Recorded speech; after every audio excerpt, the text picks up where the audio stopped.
Hello नमस्कार दोस्तों, स्वागत है आपका सिविल्स एजुकेशन में। हम लोग नवंबर मंथ का करंट अफेयर्स कर रहे हैं। ठीक है, इसका पार्ट 1 किए थे पहले वीडियो में, ये पार्ट नंबर 2 रहेगा। और पीडीएफ मैं कंप्लीट कर लिया हूँ, पीडीएफ अभी दे दूंगा रिकॉर्ड करके। और इसके बाद जो वीडियो रहेगा वो दिसंबर और जनवरी का कंबाइंड रहेगा। ठीक है, तो यहाँ पे आपका जनवरी तक करंट अफेयर्स तैयार हो जाएगा यूपीपीसीएस आरओ के लिए। कर लेते हैं इसको, ये जो रिमेनिंग बचा हुआ है नवंबर मंथ का। यहाँ तक हम लोग किए थे इसको। ये टॉपिक कौन सा था? ये टॉपिक, हाँ, ये मलेरिया R21 मैट्रिक्स पढ़ रहे थे। ठीक है, चलिए शुरू करते हैं। यहाँ पे इंडिया एजिंग रिपोर्ट 2023। देखिए, यहाँ पे बुजुर्गों की देखभाल से जुड़ी जो जीवन स्थितियाँ, चुनौतियाँ हैं और ये जो अपॉर्चुनिटी है, अवसर है, इन सब के बारे में रिपोर्ट बताती है। तो जो फैक्ट है रिपोर्ट के वो देख ले रहे हैं। इस बार की जो थीम है हमारे बुजुर्गों की देखभाल। ठीक है, ये थीम तो नहीं पूछेगा, ये जो फैक्ट आए हैं सामने ये ज़्यादा इंपॉर्टेंट है। इंडिया की जो एजिंग पॉपुलेशन है, बुजुर्गों की जो संख्या है वो लगातार बढ़ रही है, क्योंकि प्रजनन दर घट रही है। ठीक है, इस वजह से ये पॉपुलेशन, एजिंग पॉपुलेशन बढ़ती हुई दिखाई दे रही है। यहाँ पर फैक्ट देखिए रिपोर्ट के, यहाँ पे 60 और 60 प्लस आयु के जो व्यक्ति हैं, यानी बुजुर्गों की जो संख्या है वैश्विक स्तर पर है, ये डेटा आपको याद रखना है, 1.1 बिलियन। ठीक है, 1.1 बिलियन, या फिर उसको ऐसे कह लीजिए 1 अरब 10 करोड़, जो वर्ल्ड पॉपुलेशन की परसेंटेज में बनती है लगभग 14%। ठीक है, 14%। ये आपको परसेंटेज में भी याद रखना है और नंबर में भी याद रखना है।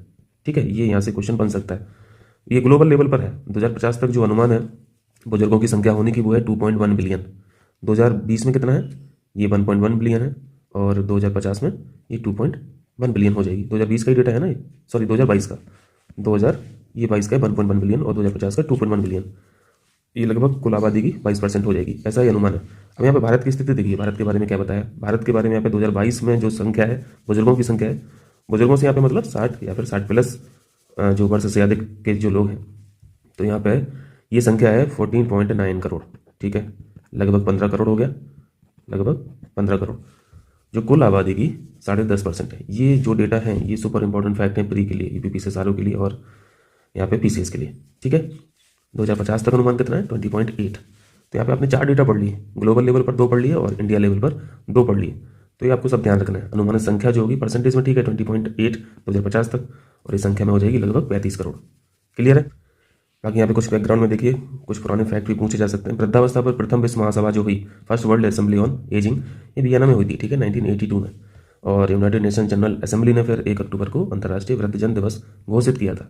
तो ये डेट इंपॉर्टेंट है, ये डेज और ये दिवस में पूछा जाता है ना, 1 अक्टूबर राष्ट्रीय वृद्धजन दिवस घोषित।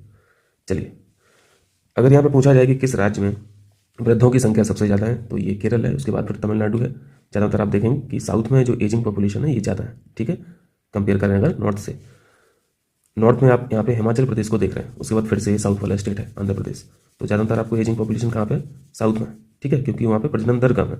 सबसे कम अगर वृद्ध जनसंख्या पूछा जाए तो सबसे कम वृद्ध जनसंख्या बिहार में, इंपॉर्टेंट डेटा है।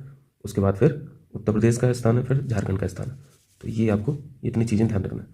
ये बिहार में पॉपुलेशन, वृद्धों की पॉपुलेशन कम है। ठीक है, क्योंकि वृद्ध जनसंख्या, यहाँ पे देखिए सिंपल सा फॉर्मूला है, ये हम लोग अभी सीखते ही आ रहे हैं। प्रजनन दर जहाँ पे ज़्यादा रहेगी वहाँ पे वृद्धों की संख्या जो है वो कम रहेगी। ठीक है, इन्वर्सली प्रोपोर्शनल का यहाँ पर रिलेशन होता है। अगर पूछा जाए वृद्धावस्था सूचकांक जो है वो मतलब कैसे बनता है, मेजरमेंट कैसे करते हैं? 100 बच्चों की आबादी पर बुजुर्गों की संख्या कितनी है? ठीक है, ये इससे इंडेक्स निकाला जाता है। तो यहाँ पे 100 बच्चे करके ऑप्शन में पूछा जा सकता है, 1000 करके कुछ लिख देगा। ठीक है, 1 लाख कर देगा, तो ये 100 बच्चे ध्यान रखना। ठीक, बच्चों का मतलब यहाँ पे 15 वर्ष से कम जो है। चलिए, वैश्विक नवाचार सूचकांक यानी ग्लोबल इनोवेशन इंडेक्स देखिए। नवाचार का मतलब क्या होता है? नवाचार का मतलब नए विचार होता है, नए उत्पाद होता है, नए यहाँ पे प्रोसेस होता है, नई प्रक्रियाएं होती हैं, नई विधियाँ होती हैं, न्यू मेथड्स होते हैं, न्यू सिस्टम्स होते हैं। ठीक है, यानी एक सिग्निफिकेंट एप्लीकेशन रहे ह्यूमन लाइफ में। ठीक है, ह्यूमन लाइफ के हर एक क्षेत्र में एक सिग्निफिकेंट एप्लीकेशन अगर रहे उस प्रोडक्ट का, तो वो फिर इनोवेटिव प्रोडक्ट है। क्लियर है? देखें यहाँ पे इस इंडेक्स को जारी कौन करता है? बीपो करती है। ठीक है, ये तो सब पुराने फैक्ट हैं। विश्व बौद्धिक संपदा संगठन जो है, world intellectual property organization. Ranking देखिए, रैंकिंग में इनोवेशन में सबसे मोस्ट इनोवेटिव इकोनॉमी कौन सी है? स्विट्जरलैंड है। इकोनॉमी का मतलब कंट्री। ठीक है, मोस्ट इनोवेटिव कंट्री कौन है? स्विट्जरलैंड। दूसरा स्थान है स्वीडन का, तीसरा स्थान है अमेरिका का। भारत का आपको ध्यान रखना है 40वां स्थान है इनोवेटिव इंडेक्स में। ठीक है, भारत की स्थिति 162 में 40। ठीक है, चलिए, और सबसे जिसकी स्थिति सबसे खराब है इनोवेशन में वो है अंगोला, सबसे लास्ट है 162 कंट्रीज़ में 162वां इसका स्थान है अंगोला का। देखिए, भारत को एक नज़र में देख लीजिए जल्दी से। ओवरऑल रैंक देखिए आपने, अभी 40 है 2023 में, 40 ही 2022 में भी थी। ये इंपॉर्टेंट फैक्ट है, स्टेटमेंट में क्वेश्चन पूछा जा सकता है ना, 22 और 23 के कंपेयर करके में भी चांसेस बनते हैं कि पूछ ले। मध्य एवं दक्षिण एशिया में सर्वश्रेष्ठ नवाचारी अर्थव्यवस्था है भारत। ठीक है, मध्य और दक्षिण एशिया में। लोअर मिडिल इनकम की बात करें, लोअर मिडिल इनकम इकोनॉमी में तो मोस्ट इनोवेटिव इकोनॉमी है या फिर कंट्री है, ये भारत के पक्ष में है। वो दिख रहा होगा ह्यूज यहाँ पे इंप्रूवमेंट दिख रहा है 2015 से। 2015 में स्थिति हुआ करती थी 81 और 2023 में ये घट के आ गई है 40। तो यहाँ पे ये महत्वपूर्ण यहाँ पे पॉइंट्स हैं। चलिए यहाँ पे नेक्स्ट टॉपिक है state of working India report. ये भी again important, state of working India report 2023। इसको देखो लॉन्च कौन कर रहा है, प्राइवेट यूनिवर्सिटी कर रही है, अजीम प्रेमजी यूनिवर्सिटी द्वारा इसको जारी किया जाता है। ये किसके बारे में बता रहा है, ये किसके बारे में बता रहा है रिपोर्ट, ये लेबर मार्केट इंडिकेटर्स के बारे में बताता है। ठीक है, ये रिपोर्ट लेबर मार्केट इंडिकेटर्स के बारे में बताती है, जैसे कार्य करने वाली आयु की जनसंख्या कितनी है, श्रम बल कितना है, कार्यबल कितना है, बेरोजगार कितने हैं, श्रम बल से बाहर कितने लोग आ रहे हैं ना, स्वरोजगार की क्या स्थिति है, रेगुलर इनकम वाले कितने लोग हैं, आकस्मिक वेतन वाले, ये सारी चीज़ें इस रिपोर्ट में बताई जाती हैं। तो जो बहुत ज़्यादा इंपॉर्टेंट मुझे लगे मैंने उसको यहाँ पे ऐड किया है। देखिए यहाँ पे फैक्ट डेटा रिपोर्ट के 2004 के बाद पुरुष कामगारों की संख्या 18% से बढ़कर 25% और महिला कामगारों की संख्या 10% से बढ़कर 25% हो गई। ये डेटा आपको ध्यान रखना है इस रिपोर्ट का। 18% से 25% पुरुष कामगारों की संख्या में वृद्धि हुई है और महिलाओं की 10% से 25।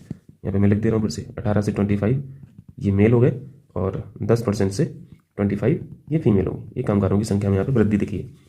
दूसरा यहाँ पे क्या है, जाति आधारित विभाजन में कमी भी देखी गई है, इस रिपोर्ट में बताया गया है। 1980 में साफ सफाई करने वाले जो लोग थे, कचरा उठाने से संबंधित जो कार्य थे, इसमें शेड्यूल कास्ट के मजदूरों की संख्या उनकी आबादी के अनुपात से 5 गुना थी। ठीक है, और चमड़ा उद्योग में 4 गुना थी। ये 1980s की बात कर रहे हैं। ठीक है, तो इन सब कार्यों में, साफ सफाई में, कचरा उठाने से संबंधित जो कार्य, इनमें शेड्यूल कास्ट के जो मजदूर थे इनकी संख्या 5 गुना हुआ करती थी और चमड़ा उद्योग में 4 गुनी। लेकिन आज की स्थिति क्या है, ये जो मल्टीप्लिकेशन देख रहे हैं ये इसमें भारी कमी दिखाई दे रही है। अच्छा इंडिकेटर है, ठीक है, ये अच्छा साइन है। तो देखें आज की स्थिति क्या है, साफ सफाई में शेड्यूल कास्ट मजदूरों की संख्या अब 1.6 गुना रह गई है, जो पहले 1980s में 5 गुना थी। ठीक है, और चमड़ा उद्योग में 4 गुना से घट के 1.4 गुना रह गई है। क्लियर है, तो यहाँ पे ये डेटा इंपॉर्टेंट हो जाता है इस रिपोर्ट का। ये तो निबंध में भी काम आएगा। ठीक है, ये सब चीज़ें अगर निबंध में डाल देंगे ना तो अलग से नंबर मिल जाएगा, क्योंकि सोशल इशू पे निबंध पूछा ही जाता है, तो वहाँ पे ये काम करेगा फैक्ट। देखिए यहाँ पे सेक्स बेस्ड कुछ है, लिंग आधारित आय असमानता में भी कमी दिखाई दी है। 2004 में महिला मजदूरों का वेतन 70% हुआ करता था पुरुषों के वेतन का, लेकिन अब क्या है स्थिति, अभी 70 से बढ़ के 76 हो गया। तो ये भी अच्छा इंडिकेशन है, पॉजिटिव साइन है। खैर बराबर होना चाहिए, समान वेतन की बात हमेशा चलती रहती है, हर मंच पे समान वेतन की बात हो रही है, फिर भी इंप्रूवमेंट तो हो रहा है, वो एक दिन हो भी जाएगा समान वेतन। चलिए देखिए यहाँ पे बेरोजगारी दर में कमी के बाद भी अत्यधिक बेरोजगारी है, ये थोड़ा सा नेगेटिव डेटा यहाँ पे आया है रिपोर्ट में। देखें यहाँ पे तुलनात्मक कमी हुई है, फिर भी बेरोजगारी यहाँ पे अधिक देखी गई है। उच्च स्नातकों में बेरोजगारी दर 15% है और 25 वर्ष से कम स्नातकों में है 4.2% है, तो ये थोड़ा सा चिंता का विषय है। ठीक है, नेक्स्ट है महिलाओं की श्रम सहभागिता दर जो है, ये पार्टिसिपेशन रेट जो है इसमें वृद्धि हुई है। ठीक है, तो यहाँ पे देखिए स्टेटमेंट से क्वेश्चन पूछे जाने की संभावना है। 2-3 स्टेटमेंट बनाएगा इस रिपोर्ट से, रिपोर्ट का भी जिक्र नहीं करेगा, बस यहाँ पे वर्तमान की स्थिति पूछ लेगा, तो फैक्ट यही रहेंगे इस रिपोर्ट के ही, तो ये सब ध्यान में रखे रहिएगा। चलिए यहाँ पे नेक्स्ट क्या है, नए विश्व धरोहर स्थल यानी वर्ल्ड हेरिटेज साइट, कुछ स्थल यहाँ पे ऐड किए गए होंगे, भाई देख लेंगे। इंडिया से कौन से हैं, बस वही क्वेश्चन आएगा। देखिए विश्व धरोहर समिति की बैठक अभी हाल ही में रियाद में हुई है, ठीक है, सऊदी अरब में, ये इंपॉर्टेंट है। विश्व के 42 नए स्थल शामिल किए गए इस बैठक में। ठीक है, विश्व के टोटल 42, अब कुल स्थल की संख्या हो गई है 1199, ये हो गए 1199। अभी जो 42 नए स्थल शामिल हुई हैं, वर्ल्ड हेरिटेज साइट शामिल हुई हैं, इन 42 में भारत के कितने हैं, बस यही हम लोगों को पढ़ना है। तो इनकी संख्या है केवल 2। भारत में स्थलों की संख्या टोटल नहीं बता रहा हूँ, ये अभी इस बैठक में 42 में जो भारत की संख्या है वो 2 है। ये 2 है, पहला है शांति निकेतन और दूसरा है होयसाल की ये जो पवित्र मंदिर है कर्नाटक के। शांति निकेतन है वेस्ट बंगाल में, दोनों के बारे में अभी देख ले रहे हैं। शांति निकेतन 41वां हो गया और होयसाल के पवित्र मंदिर ये 42वां हो गया। ठीक है, तो 42 से क्या समझ में आ रहा कि भारत में जो वर्ल्ड हेरिटेज साइट है वो टोटल कितनी हो गई हैं, 42। ये थोड़ा सा कॉमन फैक्ट हो गया।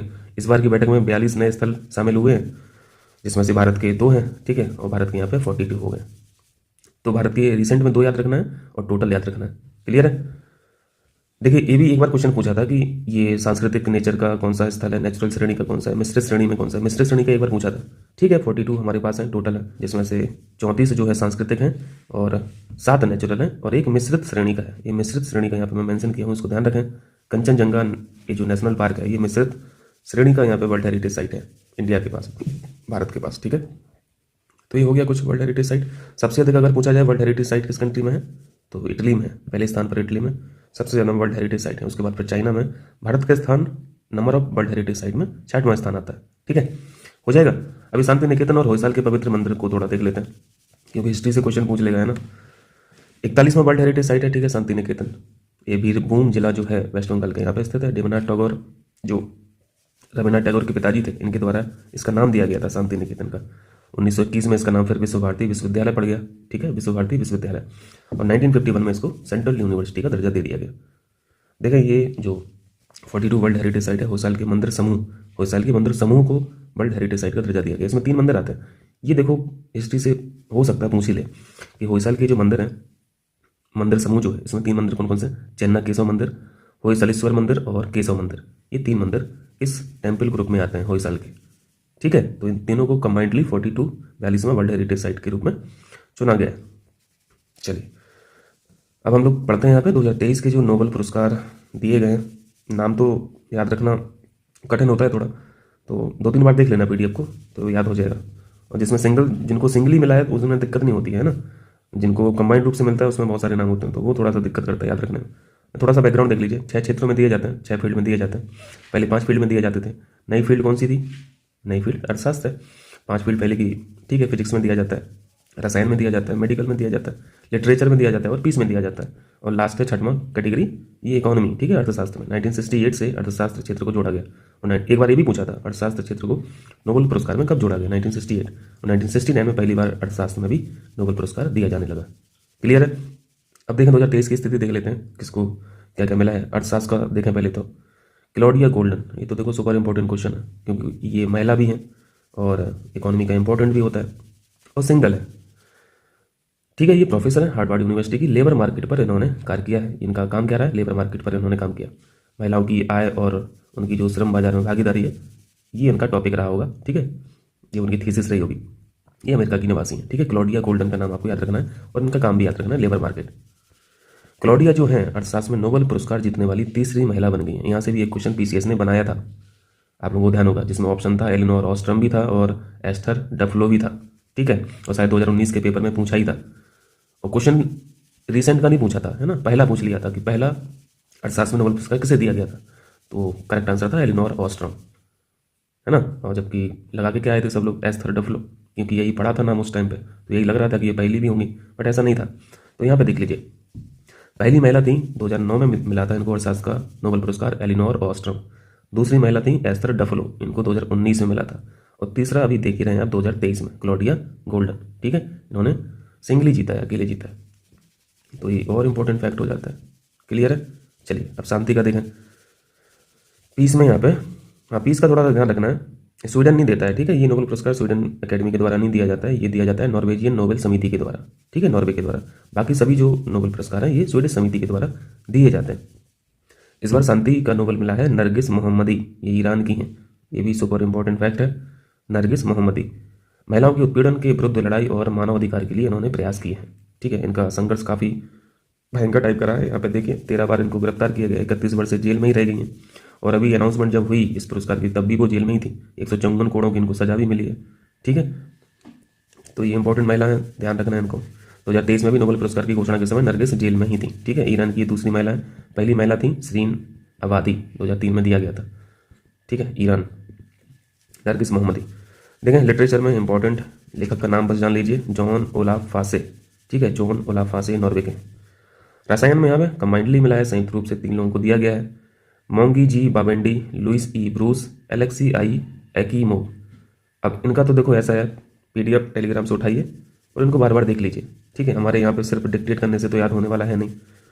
इनकी खोज देख लीजिए, क्वांटम डॉट्स पर इन्होंने काम किया है। देखो एक चीज़ ध्यान दिया कीजिए, जिसमें कंबाइंडली ना 3-4 लोगों को दिया जाता है, वहाँ पे एग्जामिनर की कोशिश रहती है कि फील्ड ही पूछ ले, है ना। तो ये फील्ड याद रखना, हो सकता है इन सभी के नाम ना पूछे। इस बार का ये रसायन में जिस टॉपिक पर काम किया गया है वही पूछ ले, तो आपको ऑप्शन में दिख जाएगा क्वांटम डॉट। छोटे कणों का निर्माण जिनके गुण क्वांटम फिनोमेना से निर्धारित होते हैं, ऐसे कणों की इन्होंने खोज की है, उन्हीं कणों को बोला जाता है क्वांटम डॉट्स। ठीक है, तो ये इस बार का रसायन क्षेत्र में काम रहा इन सभी के द्वारा। भौतिकी में क्या है, यहाँ पे भी 3 लोगों को संयुक्त रूप से मिला, तो यहाँ पे भी बहुत ज़्यादा जरूरत नहीं है इनको याद रखने की। मतलब इसको प्रेफरेंस नहीं देना मेरे हिसाब से, यहाँ पे प्रेफरेंस देना है इनके काम को। प्रकाश के एटो सेकंड पल्स उत्पन्न करने के तरीके की खोज की है। बाकी इसमें बहुत डिटेल में नहीं पढ़ना है, हम लोग इंजीनियरिंग तो कर नहीं रहे हैं ना। एटो सेकंड क्या है, एटो सेकंड बस इतना ही समझ लीजिए कि ये सेकंड से सेकंड का इतना छोटा भाग है कि हम लोग मतलब इमेजिन भी नहीं कर सकते। अब इस चीज़ को कैसे इमेजिन करें? एक एटो सेकंड, एक सेकंड का 1/10⁻18वां हिस्सा है।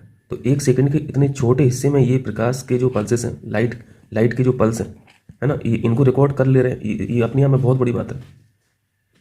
ठीक है, तो इनका क्षेत्र याद रखना है। चिकित्सा में देखिए संयुक्त रूप से मिला है कैटालिन कारिको और ड्रू बीसमैन। कोविड-19 के विरुद्ध प्रभावी mRNA टीके के विकास में महत्वपूर्ण भूमिका इनकी रही थी। ठीक है, इसी काम के लिए इनको दिया गया कैटालिन कारिको, ड्रू बीसमैन। तो ध्यान रखना सभी को, इनके काम भी याद रखना है। नाम याद रख सको तो अच्छी बात है। देखें आपके लिए क्वेश्चन है, हाल ही में जाति आधारित गणना कास्ट बेस्ड सर्वे किस राज्य के द्वारा कराई गई? बिहार के द्वारा। ठीक है, सर्वे में क्या बताया गया है?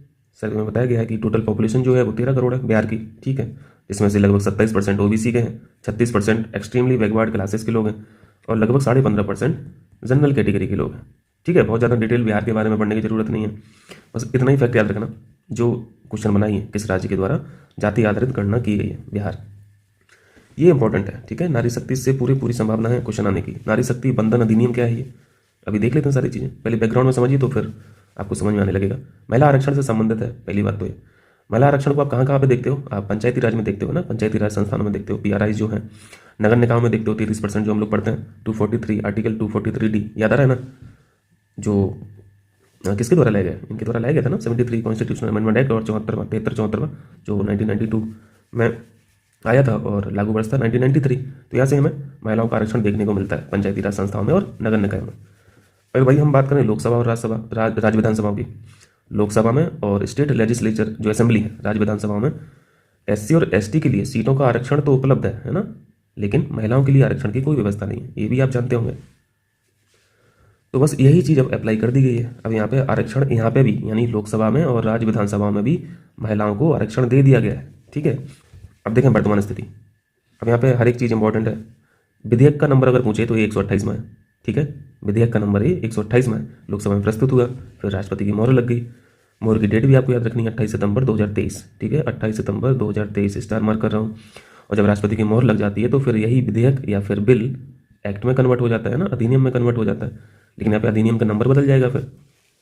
ठीक है, तो अधिनियम का नंबर कौन सा है? 106। देखो यहाँ पे अधिनियम लिखा है ना, यहाँ पे बिल लिखा था, यहाँ पे अधिनियम लिखा है।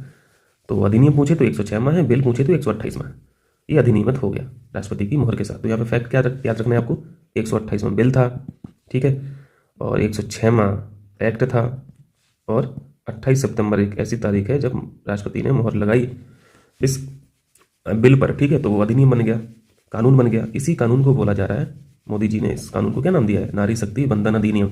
ठीक है, ये जो 106वां अधिनियम बना है, 106वां संशोधन के माध्यम से अधिनियम बना है, इसका नाम क्या है? पीएम मोदी ने इस कानून को, इस एक्ट को नारी शक्ति बंधन अधिनियम नाम दिया। क्लियर है? तो फिर फाइनली क्या हुआ? फाइनली देख लिया आपने, रिजर्वेशन मिल गया है लोकसभा में और राज्य की जो विधानसभाएं हैं और दिल्ली की जो विधानसभा है, यहाँ पे महिलाओं के लिए 33% यानी 1/3 सीटों का आरक्षण कर दिया। ठीक है, तो ये बहुत इंपॉर्टेंट टॉपिक हुआ कि नहीं? इस एक्ट के माध्यम से आर्टिकल 239AA में संशोधन किया गया। ये आर्टिकल्स भी याद रखना है। अब संशोधन तो हुआ कहाँ पे हुआ? संविधान में हुआ ना संशोधन। तो संविधान में कहाँ पे हुआ ये भी तो जानना जरूरी है। 239AA में संशोधन किया गया। ठीक है, जोड़ा क्या क्या गया? 330A जोड़ा गया, 332A जोड़ा गया और 334A जोड़ा गया। ये सारे आर्टिकल्स आपको याद रखना है। ठीक है, चलिए, नए संसद भवन में पारित होने वाला ये पहला विधेयक है। क्लियर है? ये इतनी बातें थी। कुछ और देख लीजिए यहाँ पे वर्तमान स्थिति देखें। अभी महिला सांसदों की संख्या कितनी है? महिला सांसदों की बात कर रहे हैं लोकसभा में 82 हैं। ठीक है, यानी ये लगभग 15.2% है, लेकिन हमें चाहिए तो 33% है ना, 33% है, तो 33% रिजर्वेशन से अब हो जाएगा। महिला विधायकों की अगर बात करें, विधायक यानी मेंबर ऑफ लेजिस्लेटिव असेंबली, यानी राज्य विधानसभाओं में के जो मेंबर रहते हैं उन्हें एमएलए बोलते हैं। ये सब तो बहुत देर से जाने रहे होंगे। सांसद यानी लोकसभा और राज्यसभा में जो है मेंबर, वो सांसद है। महिला विधायकों की सर्वाधिक संख्या त्रिपुरा में है। ये इंपॉर्टेंट फैक्ट है। मिजोरम में कोई भी महिला विधायक नहीं है, ये भी इंपॉर्टेंट फैक्ट है। ये क्वेश्चन तो पूछा ही जा चुका है, 2 बार पूछा जा चुका है। यूपी में विधानसभा में अभी मतलब वर्तमान में महिला विधायक कितनी है? ये 48 है। ठीक है, 48। चलिए देखें 19वें एशियाई खेल के बारे में क्या है। 19वें जो एशियाई खेल हुए ये चीन में आयोजित किए गए हैं, हांगझोउ में। आधिकारिक मसाल का नाम है एटर्नल फ्लेम। ठीक है, एटर्नल फ्लेम। मस्कट क्या है इस बार का एशियन गेम्स का? मेमोरीज ऑफ, क्या लिखा है? जियांगनन ना, जियांगनन इंग्लिश में पढ़ लीजिए, मेमोरीज ऑफ जियांगनन। ये ग्रुप ऑफ एनिमल्स है, यहाँ पे 2-3 एनिमल्स को बना के इन्होंने ये मस्कट बनाया है और उसको कंबाइंडली ये नाम दिया है मेमोरीज ऑफ जियांगनन। शीर्ष देश कौन रहा है? चाइना में हुए और चाइना जीत लिया, ठीक है। चाइना फर्स्ट है, दूसरे स्थान पर जापान है, दक्षिण कोरिया तीसरे पर। भारत का स्थान हम लोग को याद रखना है, चौथे नंबर पर भारत है। टोटल पदक कितने जीते हैं भारत ने? 107 पदक जीते हैं, जिसमें से 28 गोल्ड के हैं, ठीक है, 38 सिल्वर के हैं और 41 ब्रॉन्ज के हैं। पदक याद रखना है और भारत की स्थिति याद रखना है चौथी। कभी कभी तो सिर्फ गोल्ड ही पूछ लेता है कि अभी 19वें एशियाई गेम में भारत के द्वारा कितने गोल्ड पदक जीते गए। 28 लगा के आ जाना, बढ़िया। चलिए, अभी 107 पदक जीते हैं, देखें कौन किसने क्या क्या जीता है। सारा डिटेल तो नहीं पढ़ने वाले हैं, जो बहुत इंपॉर्टेंट है भाई देख लें। स्वर्ण पदक सबसे अधिक किस विधा में आए हैं, किस कैटेगरी में आए हैं? निशानेबाजी, इंपॉर्टेंट फैक्ट। उसके बाद एथलेटिक्स में जीते गए, फिर उसके बाद तीरंदाजी में जीते गए। तो कम से कम ये पहला फैक्ट याद रखें, निशानेबाजी में, ठीक है। सबसे युवा पदक विजेता जो थे, ये है विजेता थी, है ना, लड़की हैं, 15 वर्षीय संजना बथुला, ठीक है, बथुला। ये स्केटिंग लिखा है, ठीक है, गलत लिख गया, स्केटिंग, तो इनका नाम याद रखना, संजना बथुला। सबसे उम्रदराज पदक विजेता की बात करें तो ये है जग्गीश सेवसदानी, 65 वर्ष के, ये ब्रिज खिलाड़ी हैं, ठीक है। ब्रिज खिलाड़ी समझ रहे हैं, गूगल करना तो मिलेगा, हो जाएगा। सबसे ज़्यादा गोल्ड कहाँ से मिले? निशानेबाजी में। नेक्स्ट टॉपिक है, अब चर्चित व्यक्ति देखेंगे हम लोग। चर्चित व्यक्ति में सबसे पहले हैं डॉक्टर मनमोहन सिंह गिल। इनका भी हाल ही में निधन हो गया। ये पूर्व इलेक्शन कमिश्नर ऑफ इंडिया थे। Election commission of India article 324, है ना। चलिए, दूसरे इंसान है लुइस गिलक, इनका भी निधन हुआ है। ये प्रसिद्ध अमेरिकी कवित्री थी। साहित्य का नोबेल पुरस्कार 2020 में इनको दिया गया था, तो इस वजह से थोड़ा सा इंपॉर्टेंट हो जाता है, क्योंकि ये नोबेल प्राइज अवार्डी रही हैं लुइस गिलक। इनके बाद है फिर के.एन. शांत कुमार, ठीक है, के.एन. शांत कुमार, इनको पीटीआई का नया अध्यक्ष चुना गया। मोहम्मद मोइज्जू क्या है? ये मालदीव के नए राष्ट्रपति, ये इंपॉर्टेंट है, ठीक है, अभी क्लैश भी चल रहा है मालदीव के साथ। मोहम्मद मोइज्जू मालदीव के नए राष्ट्रपति। माता अमृता नंदमयी, ठीक है, माता अमृता नंदमयी, ये आध्यात्मिक वक्ता हैं। World leader for piece and security award से इनको सम्मानित किया गया। World leader for piece and security award से सम्मानित किया गया, इंपॉर्टेंट है, माता अमृता नंदमयी। चलिए देखते हैं, नेक्स्ट टॉपिक है चर्चित स्थल।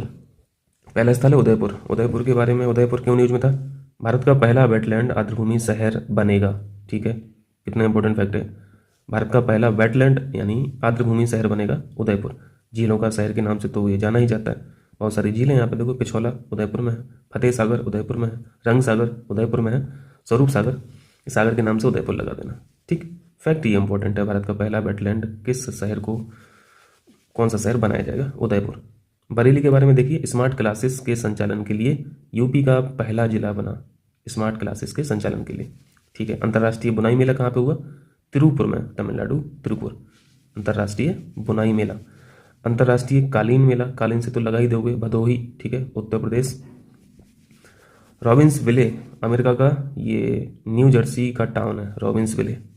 यहाँ पे अक्षरधाम मंदिर का उद्घाटन किया गया, ठीक है। कंबोडिया का जो अंकोर वाट मंदिर के बाद विश्व का दूसरा सबसे बड़ा मंदिर है अक्षरधाम मंदिर, जिसका शिलान्यास किया गया, उद्घाटन किया गया रॉबिन्सविले में, अमेरिका का न्यू जर्सी का एक टाउन है।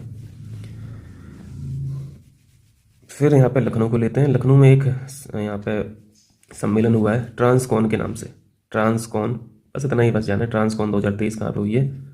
लखनऊ में। पीलीभीत किस लिए है? वन्यजीव संरक्षण और सतत विकास कार्यशाला यहाँ पे आयोजित की गई थी। वन्यजीव संरक्षण और सतत विकास कार्यशाला उत्तर प्रदेश के किस जिले में आयोजित की गई है? पीलीभीत में, ठीक है। टाइगर कितने हैं उत्तर प्रदेश में? टोटल 205। इंदौर के बारे में क्या है? मल्टी लेवल लॉजिस्टिक पार्क का उद्घाटन हुआ है, मल्टी लेवल लॉजिस्टिक पार्क। चलिए, लॉजिस्टिक तो समझते हैं ना, सप्लाई चेन। गाजियाबाद का क्या है? भारत ड्रोन शक्ति 2023 आयोजित, इंपॉर्टेंट है, भारत ड्रोन शक्ति 2023 आयोजित गाजियाबाद में। ये देखिए वाराणसी की एक जगह है गंजारी, राजा तालाब पहले पड़ता है, फिर बनारस पड़ता है। यहाँ पे क्या हुआ है? अंतर्राष्ट्रीय क्रिकेट स्टेडियम का शिलान्यास किया गया। उत्तर प्रदेश में अभी हाल ही में किस जगह पर अंतर्राष्ट्रीय क्रिकेट स्टेडियम का शिलान्यास किया गया? बनारस। हो सकता है बहुत कठिन पूछे तो अंदर का नाम दे दे, गंजारी एक लिखते हैं, बाकी और 4 लोकल नाम लिख दे, है ना, लगा देना। ये क्या है यहाँ पे? अब यहाँ पे कुछ पुरस्कार देख लेते हैं। दिख रहा है ना, ये फॉन्ट छोटा तो नहीं है, दरअसल जूम करते हैं तो फिर पीडीएफ बाहर भाग जाती है। हाँ, इतना ठीक है। सत्यजीत रे life time achievement award 2023 Hollywood के अभिनेता है, इनको दिया गया, माइकल डगलस को। 54वां भारतीय अंतर्राष्ट्रीय फिल्म महोत्सव गोवा में, ठीक है, यहीं पे दिया गया। राष्ट्रीय लता मंगेशकर अवार्ड 2022 उत्तम सिंह को दिया गया। और राष्ट्रीय किशोर कुमार सम्मान 2022 धर्मेंद्र को दिया गया। ठीक, देखें यहाँ पे next global Indian award 2023, global Indian award 2023 सुधा मूर्ति। सुधा मूर्ति कौन है? इन्फोसिस के जो सह संस्थापक हैं, है ना, उनकी वाइफ है। यह पुरस्कार पाने वाली पहली महिला है सुधा मूर्ति, ग्लोबल इंडियन अवार्ड। यहाँ पे मुझे लगता है ऑपरेशन अभियान सम्मेलन कुछ है, देखें फटाफट आसान। संप्रीति संप्रीति किस किस के साथ होता है? भारत और बांग्लादेश। ठीक है, ये आर्मी एक्सरसाइज है। संप्रीति मेघालय में इसका आयोजन हुआ है। सिम्बैक्स, ठीक है, ऐसे यहाँ पे सिंगापुर हो जाता है, भारतीय नौसेना और सिंगापुर नौसेना, ये नवल एक्सरसाइज है। आदि महोत्सव कहाँ पे हुआ है? आदि महोत्सव झारखंड लगा ही दोगे, जमशेदपुर में। कृषि विज्ञान कांग्रेस इंपॉर्टेंट, आदि महोत्सव इंपॉर्टेंट। कृषि विज्ञान कांग्रेस 2023 कहाँ पे? केरल में आयोजित हुई है, राष्ट्रीय कृषि विज्ञान अकादमी द्वारा। ठीक है, नास के द्वारा। मैचिंग में तो यही पूछता है, राष्ट्रीय कृषि, है ना, विज्ञान अकादमी कहाँ पे है? तो यहाँ पे एक क्वेश्चन और मिल गया, कहाँ पे है? केरल में। विश्व सड़क कांग्रेस, विश्व सड़क कांग्रेस हुई है ये चेक गणराज्य में, प्राग में। क्लियर है? चलिए नेक्स्ट है विश्व संस्कृति महोत्सव, इंपॉर्टेंट। विश्व संस्कृति महोत्सव वाशिंगटन डीसी, यूएसए में। डीसी का मतलब क्या है? District of Columbia. चलिए क्वेश्चन है आपके लिए, फोर्ब्स द्वारा जारी विश्व के सर्वश्रेष्ठ नियोक्ता तो समझ रहे ना, एम्प्लॉयर, नौकरी देने वाली संस्था, कुछ भी, 2023 की सूची में शामिल होने वाला पीएसयू कौन सा है? फोर्ब्स ने जारी की है रिपोर्ट और भारत की एक संस्था को या फिर एक कंपनी को यहाँ पे ऐड किया है, शामिल किया है, उसका नाम है एनटीपीसी लिमिटेड। ठीक है, रेलवे का नाम नहीं है, पता नहीं क्यों, सबसे ज़्यादा एम्प्लॉय तो रेलवे के पास है ना। खैर जो भी हो, एनटीपीसी लिमिटेड को चुना गया है फोर्ब्स के द्वारा। तो एनटीपीसी में कितने एम्प्लॉई हैं? हो सकते हैं यहाँ पे पैरामीटर अलग हो सिलेक्ट करने के, सिर्फ नंबर नहीं देखा गया हो। देखें कुछ वर्ष और दिवस इंपॉर्टेंट है। देखो जो डेज में तो यार वैसे होता है ना कि जो याद है तो वो तो याद ही है, हम लोग नए दिवस याद नहीं करना चाहते, तो अब नए दिवस भी याद रखें। ठीक है, क्योंकि बहुत बेसिक अब नहीं पूछने वाला, वो आपसे 22 अप्रैल नहीं पूछने वाला है ना, 21 मई नहीं पूछने वाला, 5 जून नहीं पूछने वाला, 31 अक्टूबर नहीं पूछने वाला, 27 सितंबर नहीं पूछने वाला, 11 जुलाई नहीं पूछने वाला। तो वो सब तो याद है ही, उनको क्या पढ़ना बार बार। जो नए हैं थोड़ा इंपॉर्टेंट भी हैं तो उनको भी याद रखें। अंतर्राष्ट्रीय ग्रामीण महिला दिवस, अंतर्राष्ट्रीय ग्रामीण महिला दिवस 15 अक्टूबर। याद रखना तो कठिन है इन सबको, है ना, फिर क्या किया जाए, यहीं से तो लीड करोगे ना। अंतर्राष्ट्रीय ग्रामीण महिला दिवस 15 अक्टूबर, अंतर्राष्ट्रीय बालिका दिवस 11 अक्टूबर, विश्व पर्यावास दिवस, इसको 2-3 बार पीसीएस पूछा है। विश्व पर्यावास दिवस ये है, पर्यावास यानी हैबिटाट, 2 अक्टूबर को। 2 अक्टूबर से अहिंसा दिवस याद रख लीजिए। ठीक है, अहिंसा दिवस से इसको पर्यावास को याद रख लीजिए। विश्व हृदय दिवस, विश्व हृदय दिवस ये 29 सितंबर को होता है। ठीक है, 29 सितंबर। इस बार की थीम है यूज हर्ट नो हर्ट। ये विश्व पर्यटन दिवस 27 सितंबर हो गया। थीम क्या है? पर्यटन और हरित निवेश। विश्व पर्यावरण स्वास्थ्य, ठीक है, पर्यावरण स्वास्थ्य दिवस है। ये इंपॉर्टेंट हो सकता है कि नहीं हो सकता? बिल्कुल हो सकता है, क्योंकि ये 22 अप्रैल, 21 मई, उसके बाद 22 मार्च भी एक डेट है ना, उससे हटके है थोड़ा सा, तो ध्यान रखें। और पर्यावरण से संबंधित भी है तो और इंपॉर्टेंट है। पर्यावरण स्वास्थ्य दिवस जो होता है ये प्रतिवर्ष सितंबर माह के अंतिम रविवार को होता है। ये याद रखना है आपको, ये 24 सितंबर नहीं याद रखना। 24 सितंबर तो इस बार वो डेट फॉल हो रही होगी, ठीक है, सितंबर माह में, इसलिए वो 24 तारीख आ गई। 24 फिक्स नहीं है ना। अंतर्राष्ट्रीय शांति दिवस देखें, 21 सितंबर को ये होती है, ये दिवस मनाया जाता है। शांति के लिए कार्रवाई इस बार करनी है, ये थीम है। वृद्ध व्यक्तियों का अंतर्राष्ट्रीय दिवस, इस तो देखा था अभी आपने, है ना, एजिंग पॉपुलेशन वाली जो रिपोर्ट अभी पढ़ी थी 1 अक्टूबर को। ये घोषित किसके द्वारा किया गया था? यूनाइटेड नेशन जनरल असेंबली के द्वारा।